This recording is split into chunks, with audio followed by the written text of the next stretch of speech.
Hello dear student, I am Praveen Dubey from Drishti judiciary.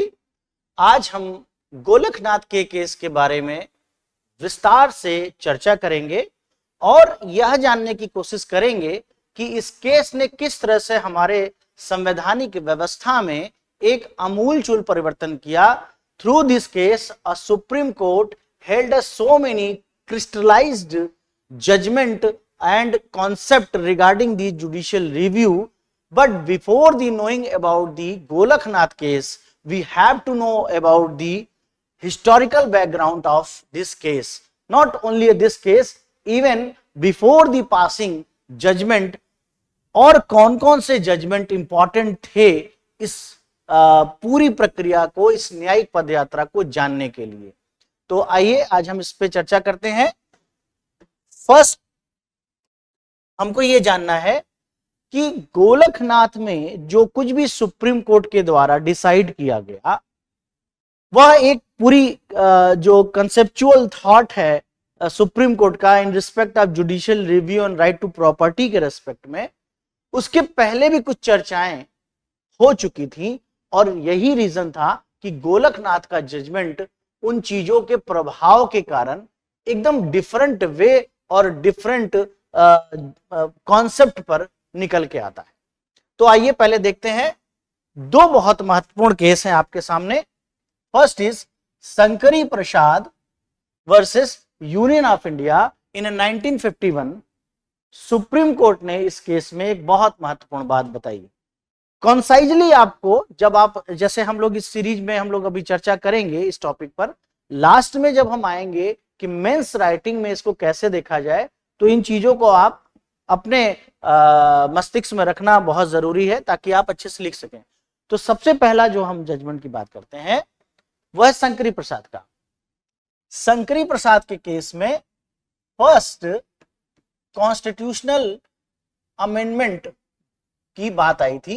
Constitutional amendment की बात आई थी, फर्स्ट कॉन्स्टिट्यूशनल अमेंडमेंट, जिसमें राइट टू प्रॉपर्टी को लेकर एक बहुत बड़ा चेंज डेवलप हुआ था और उसके थ्रू क्या हुआ था, article 31 A and B insert किया गया था। मैंने फर्स्ट अमेंडमेंट से रिलेटेड जो वीडियो बनाया है उसमें इन बातों पे विस्तृत चर्चा की गई है, लेकिन संक्षेप में आप इसको समझें कि 31 ए एंड बी लाया गया।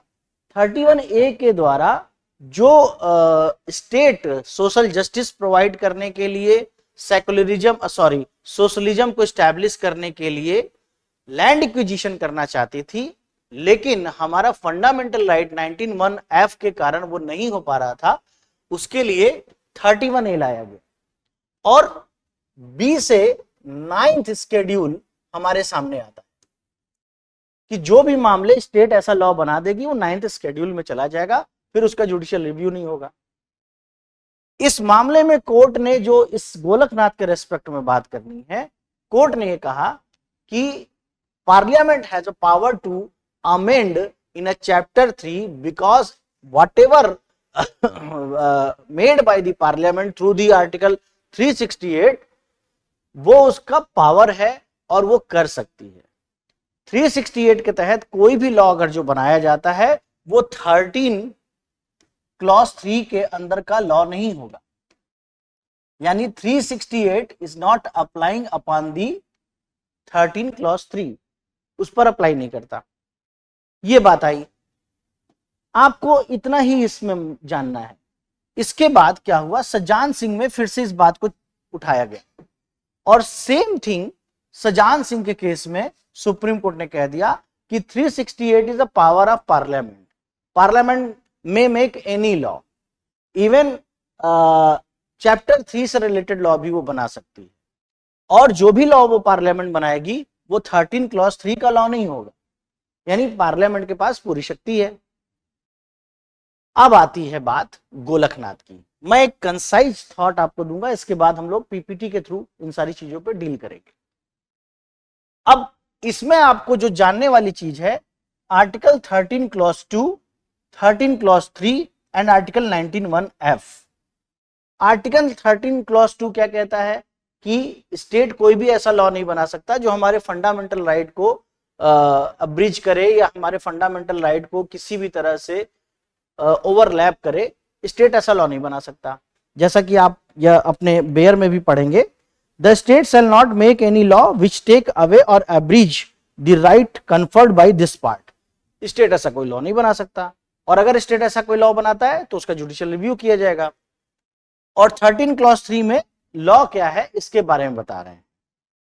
लॉ क्या है 13 क्लॉज 3 में कि in this article unless the context otherwise required law includes any ordinance order by laws, ये सब लॉ में आता है।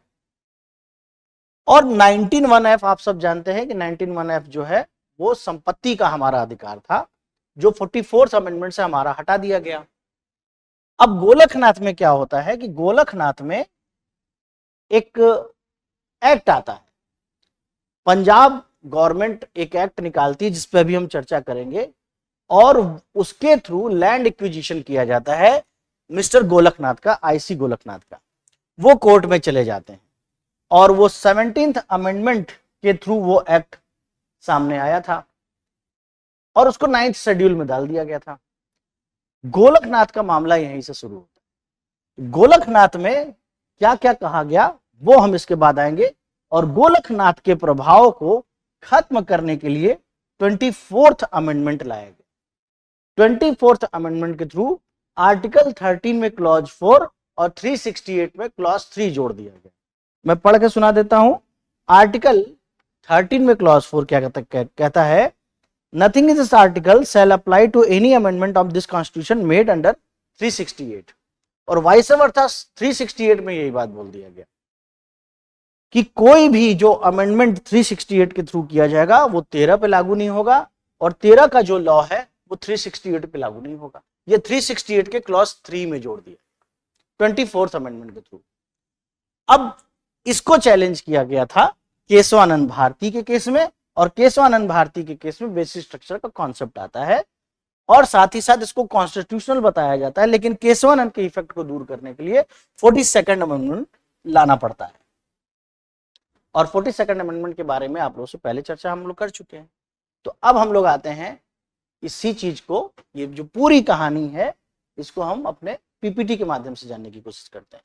लेकिन आपको अपने आंसर में याद रखिए, कम से कम 2 बातें आपको बहुत आराम से बतानी होंगी कि in first time a question related to power of parliament in respect of amendment in chapter 3 held in the Shankari Prasad versus union of India.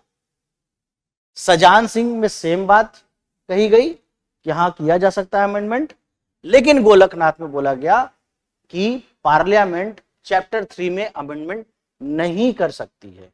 क्यों नहीं कर सकती है?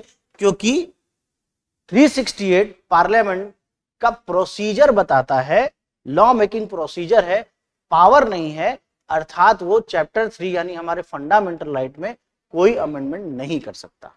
यह बात गोलकनाथ में आती है। अब हम लोग इसको डिटेल में यहां से देखते हैं। केस डिटेल, केस का नाम IC Golaknath and others versus state of Punjab and others. Judgement date is 27 Feb 1967. Honorable Supreme Court, held by the court, the Supreme Court. Bench, Chief Justice Subba Rao and other 10 honorable judges. Citation is not very much important except year 1967. Thereafter, a background. This case revolved around a challenge by the Golaknath family against Punjab Security and Land Tenure Act 1953. ये एक act बनाया गया Punjab government के, और ये act कहता क्या था? The act limited land ownership to 30 standard acres, और इनके पास कितना था? 500 एकर्स। तो स्टेट ने ये लॉ बनाकर क्या किया? उनसे ये संपत्ति लेने का प्रयास किया। अब इन्होंने ये कहा कि मेरा तो 19(1)(f) है, फंडामेंटल राइट है, और फंडामेंटल राइट को कोई वायलेट नहीं कर सकता। स्टेट ऐसा कोई लॉ नहीं बना सकती जो हमारे फंडामेंटल राइट को ले ले। 13 क्लॉज 2 ये बात कहता है। ये बात इनके सामने आ गई, इस केस के माध्यम से ऑनरेबल सुप्रीम कोर्ट के सामने रखा गया। तो 19(1)(f) का वायलेशन हो रहा था। 19(1)(f) है right to acquire, hold and dispose of property, means concisely you can say right to property. और आर्टिकल 31 का भी मामला आया कि article 31 protection from unlawful deprivation of property है कि किसी भी संपत्ति से हमें अनलॉफुली डिप्राइव नहीं कर दिया जाएगा, वंचित नहीं किया जाएगा, उसके विरुद्ध हमको संरक्षण मिला हुआ है। यह बात गोलकनाथ के द्वारा उठाई गई और इसी के साथ साथ चर्चा हुई कि they also challenge the constitutional validity of 17th constitutional amendment, जिसके माध्यम से ये बातें आई थी और उसको क्या किया था, 9th शेड्यूल में डाल दिया था। और हम सब जानते हैं कि 9th शेड्यूल क्या करता है, अगर कोई मामला 9th शेड्यूल में चला जाता है तो उसका जुडिशियल रिव्यू तब तक नहीं होता था। लेकिन यहां पर मैं एक एडिशनल बात आपको बताऊंगा, IRCLO versus state of Tamil Nadu, और इसके भी पहले एक और केस आया था, वो भी आप जान लें, Waman Rao versus union of India,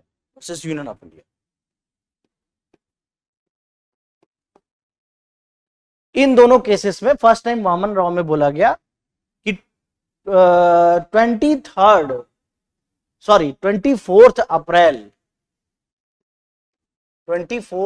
अप्रैल 1973 के बाद, ये क्या है, ये केशवानंद भारती का जजमेंट डेट है, के बाद जो भी मामले 9th शेड्यूल में डाले जाएंगे उन सब का जुडिशियल रिव्यू हो सकता है। ये बात वामन राव में आई और उसके बाद IRCLO में भी इसी बात को दोहराया गया। लेकिन तब तक ये मामला था नहीं, आप सब जानते हैं कि तब तक तो ये मामला नहीं था, IRCLO की बात नहीं आई थी। तो क्या है, उस समय गोलकनाथ के केस में इस बात को उठाया गया कि भाई हम 17th कॉन्स्टिट्यूशनल अमेंडमेंट को चैलेंज करते हैं जिसको आपने 9th शेड्यूल में डाल दिया है।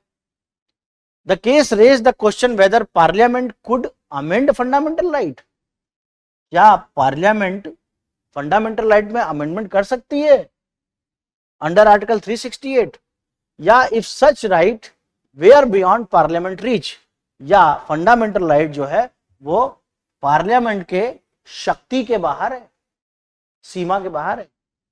इन्हीं बातों को लेकर गोलकनाथ में चैलेंज किया गया। फिर आ जाते हैं इस बात को जानने के लिए क्या क्या हम प्रोविजंस उसमें चेक करेंगे। शुरुआत में ही मैंने आपको बताया article 13 specifically we have to see 13 clause 2 power of judicial review generated by the 13 clause 2. 13 clause 3 is related to the law, and thereafter in a 24th amendment 13 clause 4 आया है, लेकिन अभी गोलकनाथ की ही बात चल रही, बाद में यह, और इसी को केशवानंद ने चैलेंज किया। लेकिन अभी आप केवल इतना जाने कि 4 की बात अभी आई नहीं है, इसलिए 4 की बात नहीं करते, ठीक है। 13 clause 3 article 19(1)(f) right to property and article 368 ये बात आई, और इसी 368 में वही 24th से आगे हम लोग पढ़ेंगे क्या आ जाता है, क्लॉज 3। लेकिन अभी तक इसकी बात आई नहीं है, 24th अमेंडमेंट तो है नहीं अभी, तो इसको हटा देते हैं। ये मैं बार बार इसलिए बोल रहा हूं क्योंकि आप इसको रिकॉल करते रहे हमेशा। तो ये 3 आर्टिकल इन्वॉल्व थे इस मैटर में। उसके बाद क्या कहता है ये article 13 clause 2 states the any law contravening fundamental right is void. अगर कोई भी ऐसा लॉ स्टेट बनाता है तो वो क्या होगा, to the extent of inconsistency void होगा, ठीक है।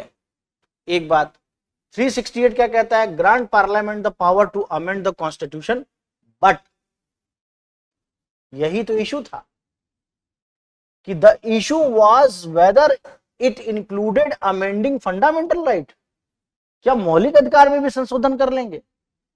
आप बना देंगे law, Punjab land tenure act बना देंगे और उसके बाद हमारी संपत्ति को छीन लेंगे, जबकि हमको 19(1)(f मिला हुआ है। और 19(1)(f) वही है कि हमको राइट है एक्वायर, होल्ड और डिस्पोज करने की प्रॉपर्टी, राइट टू प्रॉपर्टी है। और 31 भी यही है हमारा। 31 ये कहता है कि कोई भी आर्बिट्रेरी एक्शन से आप हमारी संपत्ति को नहीं ले सकते, मनमाने तरीके से कोई लॉ बना के आप हमारी संपत्ति नहीं ले सकते। और इसी के अगेंस्ट आता है जजमेंट। जजमेंट आता है सुप्रीम कोर्ट का मेजॉरिटी डिसीजन है। मेजॉरिटी डिसीजन एक बात है, लेकिन सुब्बा राव ने क्या क्या कहा है वह भी हमको जानना। Under article 368 parliament was found to lack the authority to amend fundamental right in part 3 of the constitution. ये बात आई कि देखा गया कि पार्लियामेंट ने क्या कर दिया है, फंडामेंटल राइट में अमेंडमेंट कर दिया है चैप्टर 3 सुप्रीम कॉन्स्टिट्यूशन के, जो वो नहीं कर सकते। गोलकनाथ के केस में इस बात को स्पष्ट कर दिया गया, इसको एकदम याद कर लें कि गोलकनाथ ने कहा कि चैप्टर 3 में थ्रू दी 368 कोई अमेंडमेंट नहीं हो सकता। क्यों नहीं हो सकता? क्यों नहीं हो सकता? क्योंकि 368 थ्रू दी प्रोसीजर ऑफ 368 कोई भी लॉ बनता है, वो लॉ 13 का लॉ हो, 13 क्लॉज 3। अगर कोई भी लॉ 368 के थ्रू बन रहा है और वो फंडामेंटल राइट को अब्रिज करता है, कर्टेल करता है, तो वो क्या कर रहा है, वो वायलेट कर रहा है, वो 13 के लॉ पे अप्लाई कर रहा है। और ऐसा नहीं किया जा सकता। क्यों? क्योंकि 13 क्लॉज 2 साफ साफ मना करता है कि फंडामेंटल राइट को नहीं छोड़ते, उसको टच नहीं कर सकते। ये बात यहां पर साफ साफ स्पष्ट करती। अब इसके बाद क्या हुआ? हाँ, एक बात और बार बार दोहराइए कि गोलकनाथ ने ये कहा, गोलकनाथ के केस में जस्टिस सुब्बा राव ने ये कहा, जजमेंट में ये बात कही गई कि parliament 368 is only a procedure for the law making. Law बनाने के लिए एक procedure, it is not a power of the parliament to amend in a chapter 3। अध्याय 3 में अमेंडमेंट की शक्ति नहीं है, सिर्फ प्रक्रिया। फिर क्या कहा सुप्रीम कोर्ट ने? डिक्लेयर किया कि fundamental rights enshrined in part 3 are immune, यानी कि कोई छू नहीं सकता, इम्यून है, हमेशा संरक्षित रहे। And can not be amend, और अमेंड नहीं किया जा सकता किसी भी लेजिस्लेटिव असेंबली के द्वारा। मामला पंजाब स्टेट का था तो असेंबली की बात आ गई, सेंट्रल का होता तो पार्लियामेंट बोलते। आगे कह रहे the ruling reinforce judicial review under article 13 clause 2 declaring amendment that violate fundamental right to be void. 13 clause 2 को कोई खत्म नहीं कर सकता, जुडिशियल रिव्यू का पावर नहीं छीना जा सकता। न्यायालय हमेशा यह देखेगी कि क्या कोई ऐसा लॉ है जो फंडामेंटल राइट को टच कर रहा है, तो न्यायालय उसका जुडिशियल रिव्यू करेगी और उसको समाप्त कर देगी।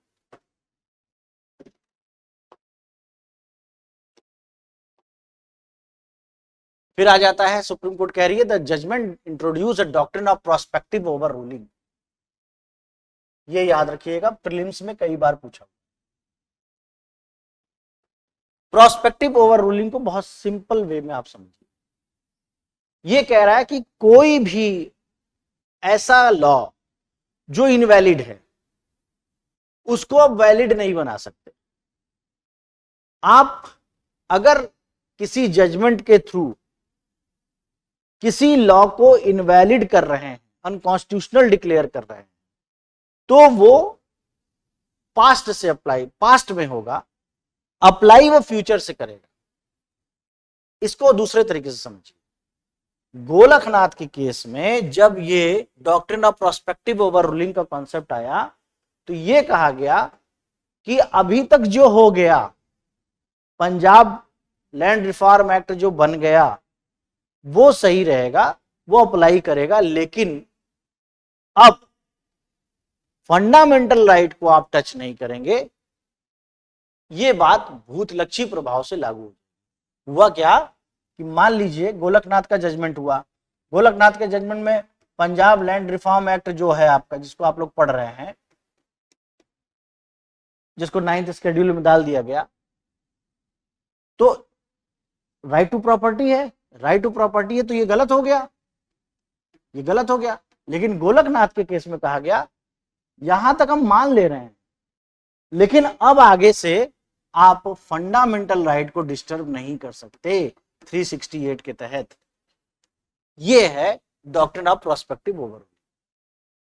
तो इस केस में doctrine of prospective overruling आया, the decision apply only to future amendment, भविष्य के संशोधनों पर लागू होगा। न्यायालय पार्लियामेंट ऐसा कोई संशोधन अभी नहीं कर सकती जो फंडामेंटल राइट को वायलेट करे, इस चीज को रोक दिया, नॉट अफेक्टिंग प्रीवियस वंस। फिर कह रहे हैं the case let the ground work for the basic structure doctrine. अब यहां से हम लोग वही बात जो इनिशियल स्टेज से डिस्कस कर रहे थे आ जाए। होता क्या है, गोलकनाथ का जजमेंट आया। अब गोलकनाथ के जजमेंट में एक बात क्लियर हो गई कि पार्लियामेंट फंडामेंटल राइट में अमेंडमेंट नहीं कर सकता। अब क्या करें, सोशलिज्म स्टैब्लिश करना है, लैंड एक्विजिशन जरूरी है, और भी बहुत सारे सोशल जस्टिस के काम है। क्या किया जाए, 31A और B हमारे पास फर्स्ट अमेंडमेंट से ही आ गया था। तो जब 31A है हमारे पास तो लैंड एक्विजिशन हम करेंगे, लेकिन आप हमको करने नहीं दे रहे हैं। गोलकनाथ का जजमेंट रोक दिया कि आप कैसे ले लोगे, प्रॉपर्टी का राइट है। तब क्या किया, गोलकनाथ के जजमेंट ने क्लॉग लगा दिया पार्लियामेंट के पावर पर इन respect of amendment in chapter 3 fundamental right. तब आता है 24th अमेंडमेंट। इसी सीक्वेंस में आंसर करें। 24th अमेंडमेंट आता, हालांकि केशवानंद भारती में 24th, 25th एंड 29 तीनों अमेंडमेंट को चैलेंज किया गया था। बेसिकली इशू था 29 का, basic issue Kerala land reform act था जिसके विरुद्ध केशवानंद भारती जी आए थे। साथ में 24 और 25 को भी चैलेंज किया गया। 24 में क्या था, ये बात मैंने अभी आपको बताई थोड़ी देर पहले। 24 अमेंडमेंट से हमने, मतलब पार्लियामेंट ने 13 क्लॉज 4 और 368 क्लॉज 3 इंसर्ट कर दिया। 13 क्लॉज 4 अभी मैंने आप लोगों के सामने पढ़ा, nothing in this article shall apply to any amendment of this constitution make under 368। 13 का लॉ 368 का लॉ नहीं होगा। और 368 में देखिए क्या बदमाशी की गई, क्लॉज 3 जोड़ा गया, nothing in this article 13 shall apply to any amendment made under the article. 368 में ये डाल दिया गया कि 368 में कोई भी अमेंडमेंट होगा वो 13 का अमेंडमेंट नहीं होगा। 13 में बोल दिया गया 13 में जो भी बातें हैं वो 368 की नहीं है, ना तुम हमें जानो ना हम तुम्हें जाने, ये बात ला दी गई। अब ये क्यों किया गया, किया इसलिए गया कि अब पार्लियामेंट कोई भी लॉ बनाती तो कह देती ये 13 का लॉ नहीं है भाई, हमने तो पहले ही बता दिया है ये बात। इसी चीज को चैलेंज किया गया कहां पर, 24th अमेंडमेंट को केशवानंद भारती में। 25th भी आप सब जानते हैं, मेरा 42nd एंड 44th अमेंडमेंट का जो सीरीज है उसको आप देखिएगा। ये भी आप जानते हैं 25th अमेंडमेंट के थ्रू 31C आया था जो कहता है कि 39B एंड C के लिए कोई भी लॉ अगर बनाते हैं और वो आर्टिकल 14 और 19 को ओवरलैप भी करता है तो भी वो कॉन्स्टिट्यूशनल होगा for the purpose of following the socialism actually. लेकिन गोलकनाथ के रेस्पेक्ट में बात हो रही है तो 24 की बात ज्यादा गंभीरता से जाननी है। 24 से यह आ गया, चैलेंज कर दिया गया केशवानंद भारती में। केशवानंद भारती में जस्टिस सीकरी सबसे लार्जर बेंच थी, 13 जजेस की बेंच थी, उस समय 13 जजेस ही हुआ, पूरी की पूरी कोर्ट बैठी थी। ने बहुमत से क्या निर्णय दिया? निर्णय यह दिया गया कि पार्लियामेंट कहीं भी अमेंडमेंट कर सकती है, और यह सही है। 24th is constitutional. पार्लियामेंट के पास यह शक्ति है, या कोई भी लॉ कॉन्स्टिट्यूशन से रिलेटेड उसमें अमेंडमेंट कर सकती है, लेकिन except touching a basic structure of the Indian constitution. Basic structure को नहीं छू सकती। बेसिक स्ट्रक्चर क्या होगा, ये हर केस के फैक्ट में अलग अलग, ये बात उसमें बताई गई। यानी जो एसेंस ऑफ कॉन्स्टिट्यूशन है, जो principle and object of constitution है, उसको टच नहीं कर सकते। बाकी आप कुछ भी कर लीजिए, कोई दिक्कत नहीं। तो ये गोलकनाथ का केस एक बहुत बड़ा ग्राउंड वर्क था केशवानंद भारती को।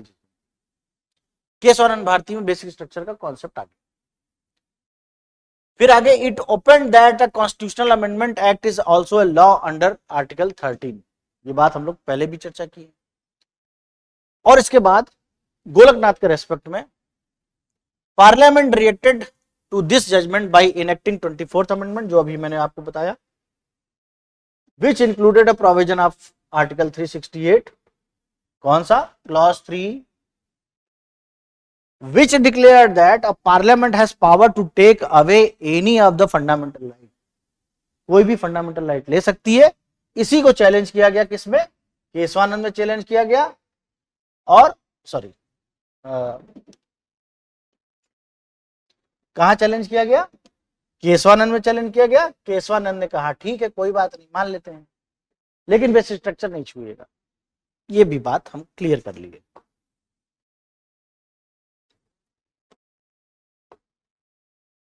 अब हम लोग आ जाएंगे प्रैक्टिस क्वेश्चन पर।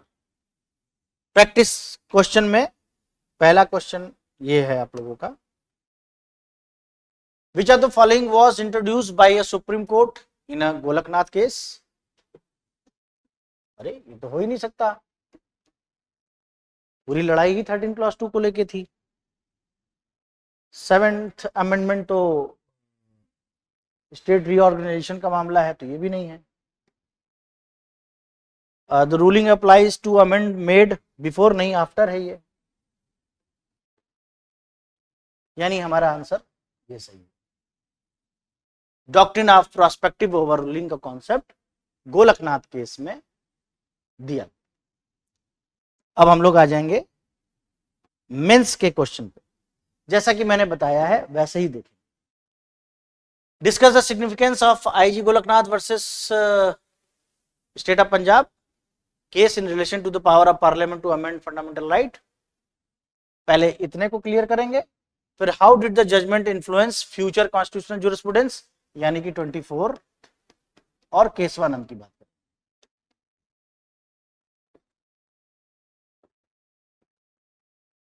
लेकिन आंसर कैसे करेंगे? मैंने कहा फर्स्टली आपको क्या बताना होगा, before the Golaknath judgment in Shankari Prasad and Sajjan Singh Supreme Court opined that a parliament has a right to make any law in respect of any chapter of constitution including chapter 3। means parliament fundamental right में amendment कर सकती है, parliament की वो शक्ति है। 368 is a power of the parliament, parliament की शक्ति। And article 13 is article 13 clause 3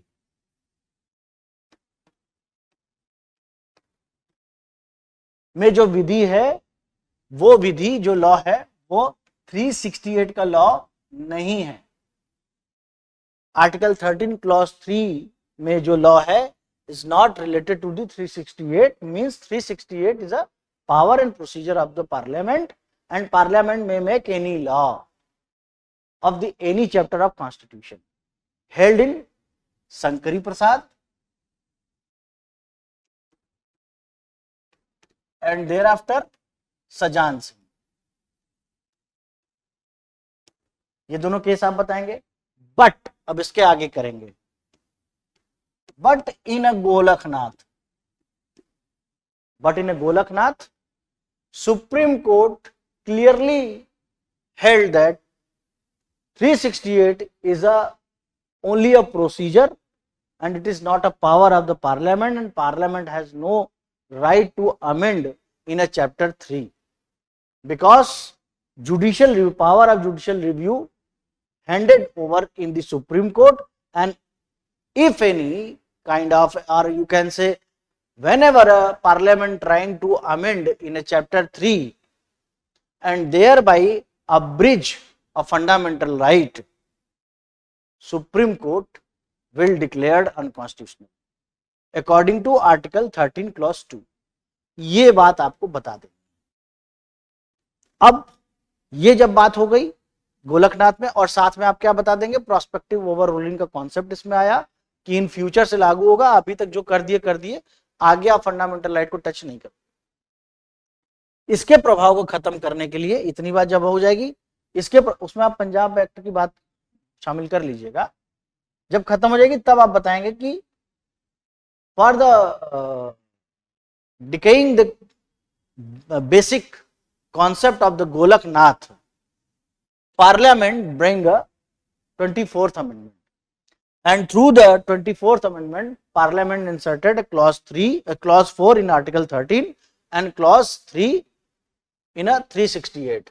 Thereby, Parliament cleared that Parliament has a power to amend anywhere, और अगर वो 368 के तहत कोई अमेंडमेंट करती है तो it is not matter of 13 and 13th law is not related to the 368। 24वां संविधान संशोधन में ये बात कही गई, और 24 के साथ 25 और 29 भी किया गया है, लेकिन 24 की चर्चा करते हुए आप 25-29 को डिटेल नहीं करेंगे, 24 पे ज्यादा फोकस करेंगे क्योंकि इन रिस्पेक्ट ऑफ गोलकनाथ बात हो रही है। अब आप क्या बताएंगे कि सुप्रीम कोर्ट ने, जस्टिस सीकरी की बेंच ने 24th को कॉन्स्टिट्यूशनल बताया, लेकिन इसके साथ क्या दे दिया, बेसिक स्ट्रक्चर।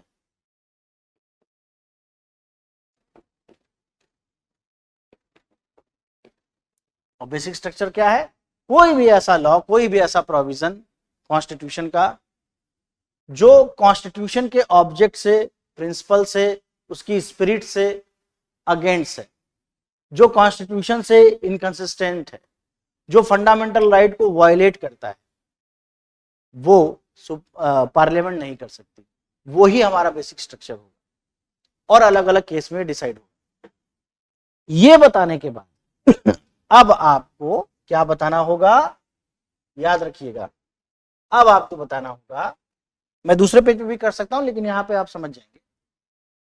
42nd अमेंडमेंट अब आता है केशवानंद के जजमेंट को खत्म करने। केशवानंद भारती के जजमेंट को यूजलेस बनाने के लिए, और 42nd अमेंडमेंट में बहुत सारी बातें हुई हैं। 42nd अमेंडमेंट से रिलेटेड जो मेरा वीडियो है आप उसको देखेंगे तो और अच्छे से समझ, तो सारी बातें यहां पर मैं नहीं कर पाऊंगा, इसके रेस्पेक्ट में बता रहा हूं। तो 42nd में क्या किया गया, 368 का क्लॉज 4 एंड 5 जोड़ दिया गया। अगर हम शॉर्ट बात करें, क्या किया 364 क्लॉज 4 एंड 5 से, पार्लियामेंट ने यह कहा कि हम कोई भी लॉ बना सकते हैं, हमारी ये शक्ति है, और हम जो भी लॉ बनाएंगे उसका जुडिशियल रिव्यू नहीं हो सकता। मैं इसको पढ़ के आपको सुनाता हूं। 364 clause 4, 368 clause 4, no amendment of this constitution including the provision of part 3 made or purporting to have been made under this article, whether before or after the commencement of section 55 of the constitution means a 42nd amendment, shall be called in question in any court on any ground। यानी कि chapter 3 में भी अगर कोई amendment किया जाता है तो किसी भी कोर्ट में उसको किसी भी ग्राउंड पर चैलेंज नहीं किया जाएगा, यानी जुडिशियल रिव्यू नहीं किया। जुडिशियल रिव्यू का पावर काट दिया पार्लियामेंट ने कि हम कुछ भी बनाएंगे, कोई चैलेंज नहीं कर सकता। आर्टिकल 13 क्लॉज 2 का कोई मतलब नहीं रहेगा। ये बात आई। साथ में क्या जोड़ दिया, clause 5, for the removal of doubt, शंकाओं को दूर करने के लिए, it is hereby declare, यहां पे घोषित किया जाता है कि there shall be no limitation whatever on the constituents power of parliament to amend by way of addition, variation or repeal of the provision of constitution under this article. क्या कह रहे हैं कि 368 के तहत पार्लियामेंट के पास absolute power है, वो चाहे जो करे कर सकती है। जुडिशियल रिव्यू का पावर छीन लिया, पार्लियामेंट को पार्लियामेंट्री सुप्रीमेसी डिसाइड करा दिया और एक बात क्लियर कर दिया कि हम कुछ भी कर सकते हैं। And 42nd amendment challenged in Minerva mills versus union of India, और मिनर्वा मिल में इन दोनों को अनकॉन्स्टिट्यूशनल डिक्लेयर कर दिया गया।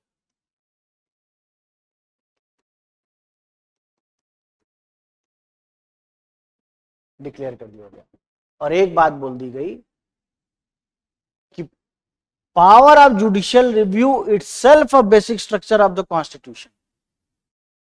न्यायिक पुनर्विलोकन की शक्ति, न्यायालयों की न्यायिक पुनर्विलोकन की शक्ति स्वयं में संविधान का आधारभूत ढांचा है, जिसको आप छीन नहीं सकते ये बनाकर, इसलिए इसको अनकॉन्स्टिट्यूशनल कर दिया गया। तो ये मेंस का जो सीक्वेंस है ये आपको अपने दिमाग में रखना होगा। आप इसको एक बार देखें, शॉर्ट नोट तैयार करें और याद करें। Thank you so much.